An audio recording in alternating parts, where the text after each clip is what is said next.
الله الرحمن الرحيم. قال الله تعالى في كتابه المجيد: وما خلقت الجن والإنس إلا ليعبدون.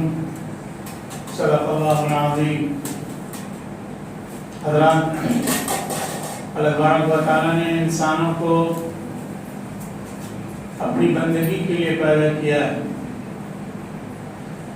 زندگی کا جو مقصد ہے وہ مقصد تجارت کرنا نہیں ہے، دولت جمع کرنا نہیں ہے، کھانا نہیں ہے، پینا نہیں ہے، عیش و آرام نہیں کرنا. یہ ساری چیزیں زندگی کی ضرورت ہیں، لیکن زندگی کا جو اصلی مقصد ہے وہ مقصد اللہ تبارک و تعالیٰ کی بندگی ہے، اللہ کی اطاعت ہے.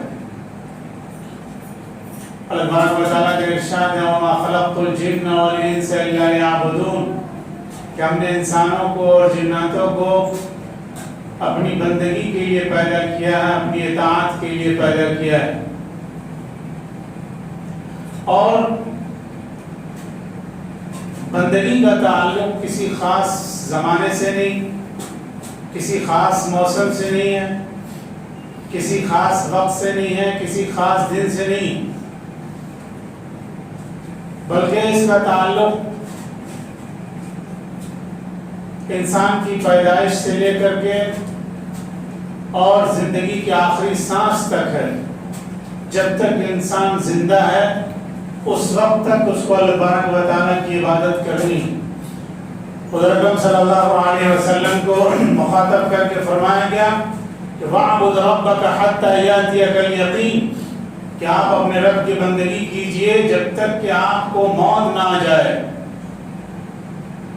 اور قرآن کریم میں ایک جگہ فرمایا گیا: یا ایھا الذین آمنوا اتقوا اللہ حق تقاتہ ولا تموتن الا وانتم مسلمون، کہ ایمان والو اللہ سے ڈرو جیسا کہ اس سے ڈرنا چاہیے، اور جب تم مرو تو اسلام کی حالت میں مرو، اسلام کے ساتھ مرو.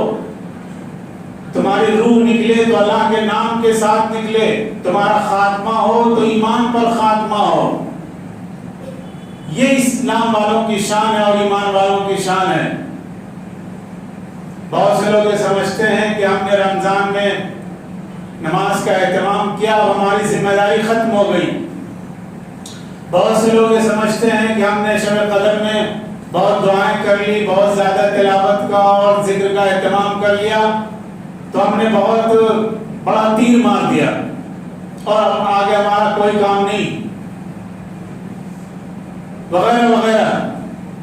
تو یہ جو سیزنلی چیزیں ہوتی ہیں ان کی ایک اپنی الگ اہمیت ہوتی ہے، لیکن جہاں تک انسان کی بندگی کا تعلق ہے، عبادت کا تعلق ہے، تو یہ کسی ایک خاص موسم کے ساتھ نہیں ہے، کسی خاص دن کے ساتھ نہیں ہے، کسی خاص زمانے کے ساتھ نہیں ہے، بلکہ زندگی کے آخری سانس تک انسان کو بندگی کرنی ہے. اور بندگی ہی اصل میں انسان کی طاقت ہے، بندگی ہی اس کی اصل پہچان ہے. جب تک انسان بندگی کرتا ہے، اللہ تبارک و تعالیٰ کی عبادت کرتا ہے، اللہ تبارک و تعالیٰ کی نصرت، اللہ کی مدد اس کے ساتھ ہوتی ہے، شامل حال ہوتی. اور جب وہ اللہ کی بندگی سے منہ موڑ لیتا ہے اور اللہ کی اطاعت سے منہ پھیر لیتا ہے تو اللہ تبارک و تعالیٰ کی نصرت اور اللہ کی مدد بھی اس کے ساتھ نہیں ہوتی. اللہ تبارک و تعالیٰ کا فرمان ہے: من اعرض عن ذکری فإن له معیشة ضنکا ونحشره یوم القیامة اعمی، کہ جو بھی میری اطاعت سے منہ موڑے گا، میری فرما برداری سے پیٹھ پھیرے گا اور بندگی سے اعراض کرے گا، بندگی کو اگنور کرے گا، تو ہم اس کا جینا دو بھر کر دیں گے، اس کی زندگی ہم دو بھر کر دیں گے. اس لیے کہ زندگی میں جب تک بندگی نہ ہو تو زندگی میں سکون نہیں ہوتا اور زندگی کا کوئی مطلب نہیں ہوتا.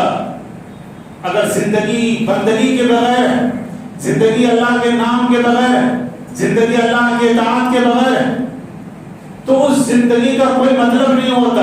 اس زندگی پر اللہ تبارک و تعالیٰ کی لعنت ہوتی.